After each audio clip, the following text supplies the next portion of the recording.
seneng banget ya. Sebenarnya tujuan film horor ini kan nggak cuma buat takut-takutin ya, tapi ada dramanya juga. Terus banyak dari mereka yang kebawa sama cerita dramanya juga. Banyak teman-teman juga yang hari ini support untuk hadir di premiere. Jadi happy banget bisa ngeliat semuanya kumpul. Susah banget karena apa ya, penulisan skripnya harus dijagain. Apalagi ini penulisnya pertama kali nulis ya.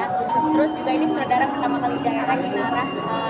Habis itu ini juga film pertama aku sebagai produser horor. Jadi benar-benar banyak banget elemen-elemen yang harus dijagain dan apa ya, harus perfect gitu kan, namanya juga pertama kali.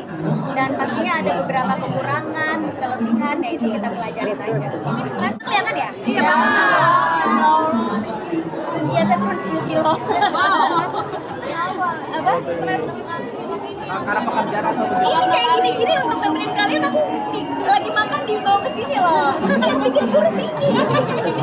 Ya nggak tahu sih, mungkin karena kesibukan kerja, terus juga aku udah mengurangi makan makanan yang manis atau goreng-gorengan. Sebenarnya biasa aja sih makannya ya, kalau kalian lihat aku masak kan juga normal-normal aja sih sebenarnya. Cuma mungkin karena kegiatannya banyak, jadinya makin kurus gitu kali ya. Tapi dia nggak dia tetap, aku nggak merasa tersiksa nggak makan, makanya aku sebenarnya makannya baik-baik aja gitu. Cuma mungkin metabolismenya lagi bagus ya, jadi udah cepet. Rencana kurus sampai 10 kilo nggak ada. Jadi ini kebetulan aja turunnya 12 gitu. Jadi ya udah, ini segini badannya mana lagi. dari berapa kilo turun? Dari 49 sekarang 39 berat badan deh ya. Tapi termasuk goals kamu juga nggak sih berapa? Nggak pernah ngegolin berat badan ya, jadi emang kebetulan aja pas nimbang kok gitu. Terus ya udah, ukuran celana pada turun semua, ukuran baju pada turun semua. Ya pastinya kalau yang udah jarang ketemu terus ketemu langsung kelihatan gitu, langsung kayak khawatir nih kenapa. Tapi nggak kenapa-kenapa, aku sehat walafiat. Emang ini aja kali ya, lagi bagus aja metabolismenya. Apa makin kurus makin cantik really? Komen kamu gimana pas tahu kamu ya kan, selera orang tuh beda-beda ya. Ada orang yang ketemu aku, kurusan gitu. Ada yang ketemu aku, ini bagusan segini. Jadi ya banyak banget orang yang macem-macem gitu komennya. Cuma aku nggak terlalu dengerin sih, senyamannya aku aja. Apa worry nggak sih, takut kamu kenapa-napa? Ya pastilah, kayak Umay gitu, kurus banget gitu. Karena kan dia udah ngeliat aku dari gendut ya. Ngeliat aku 10 kilo yang lalu. Jadi pas ngeliat aku lari gitu, acara lari, terus badan aku kurus deh kayaknya gitu. Tapi mungkin cara dia nggak biasa. Jadi apa makin kurus makin cantik? Nggak tahu deh, makin cantik kan? Makin Masya Allah. Makasih ya. Pertanyaan terakhir. Tapi kan nggak sih berat badan? Yang penting sehat aja, pokoknya aku nggak targetin harus berapa berat badan. Yang penting makannya, asupannya sehat. Karena kan yang penting sehat ya. Kegiatan banyak kayak gini kalau sakit repot. Aku sih yang penting ngeliat di kamera aja. Kalau di kamera pas nggak kepurusan berarti pas. Cuma kalau orang kan biasa ngeliat langsung gitu, kepurusan. Tapi aku nyaman-nyaman. Berarti ada beli baju baru kan? Betul, saya beli bajunya kids ya. Karena yang ukuran dewasa nggak muat. Oke, kita promo. Oke, Doain aja ya mas, doain aja. Jodoh nggak kita promo ya. Oke. Oke. Terima kasih pemirsa semuanya, jangan lupa nonton film horor pertama aku sebagai produser Temurun 30 Mei di bioskop. Thank you. Halo semua, saya Fotgan Suwandi. Saya di sini sebagai penulis dari film Temurun yang akan tayang 30 Mei di seluruh bioskop di Indonesia. Jadi khususnya untuk film Temurun ini sebuah garapan film dari teman-temanku juga yang kebetulan anak-anak Gen Z, tapi kita nggak pernah mau mengklaim kalau ini tuh film yang terlalu berbeda karena rasanya cukup nanti penonton aja yang akan memberikan respon bagaimana mereka menikmati film ini. Tapi pendekatan kita terhadap film Temurun terutama dari eksekusinya Ibu Sutradara Inara Syarafina itu mendekatkan penonton terhadap horor-horor yang lebih nyata, bukan cuma terhadap setan tapi juga ya, keseraman dunia nyata ya, keluargaan, terus isu-isu yang coba kita angkat juga meliputi hal-hal yang cukup global, yang mungkin menjadi keresahan bagi banyak orang di Indonesia terutama, dan semoga itu bisa tersampaikan dari penuturan yang akhirnya kita sampaikan di film ini.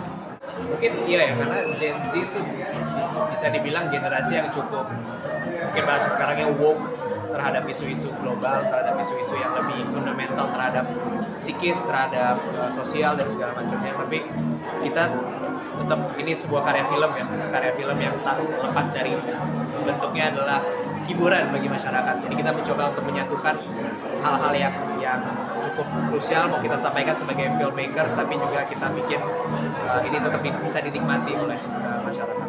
Seru banget karena diriku sendiri belum pernah berkecimpung di dunia film sebelumnya. Mungkin hanya dengar sedikit banyak dari orang tua, dari rekan-rekan kerja, tapi bisa berkecimpung di dunia film langsung dengan teman-teman Gen Z itu merupakan sebuah kehormatan, dan perspektifnya sedikit banyak sudah sama dari awal. Kalau berbeda dengan misalkan kita bekerja sama dengan ya mungkin generasi boomers atau millennials, harus ada sedikit debat, harus ada persamaan persepsi dulu baru kita bisa nemu titik tengahnya. Tapi untuk bekerja sama dengan Gen Z sudah dari awalnya sangat-sangat langsung. Ya mungkin kita dari Cinema Picture sendiri selalu berusaha untuk berbeda, dalam artian kita mencoba menghindari apa yang sudah mainstream, apa yang biasa dilakukan oleh film-film Indonesia, terutama horor sebelumnya. Banyak stereotip, banyak stigma yang dicap film horor itu terlalu mengkucilkan suatu suku tertentu atau agama tertentu atau ras tertentu. Di sini kita mencoba untuk bersikap objektif, mulai dari development cerita, penulisan, eksekusi dan segala macamnya. Kita berusaha untuk generalize bahwa ya horor tuh bisa terjadi di mana saja, kapan saja, dan tidak harus mengangkat keseraman dalam agama ataupun hal-hal lain. Kalau secara keluarga aku, background story-nya memang ya tanteku pemain film, ibuku pemain film juga. Kisah temurun ini saya sebagai penulisnya pasti nggak mungkin nggak menaruh elemen-elemen pribadi saya sendiri. Jadi beberapa karakter yang nanti teman-teman saat nonton itu mungkin representasi juga dari bagian-bagian kisah hidup saya sendiri dan keluarga saya.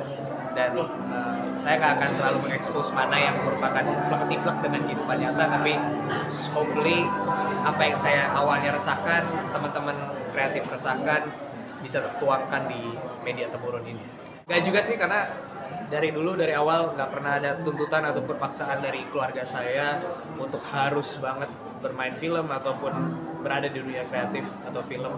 Tapi mungkin takdirnya kali ya, sudah didekatkan dari awal, dari kecil terhadap dunia film, dunia kreatif, acting dan segala macam. Ya akhirnya bukan di depan layar tapi malah di belakang layar menjadi peran saya di hidup ini, dan saya sangat cukup menikmati sejauh di sini.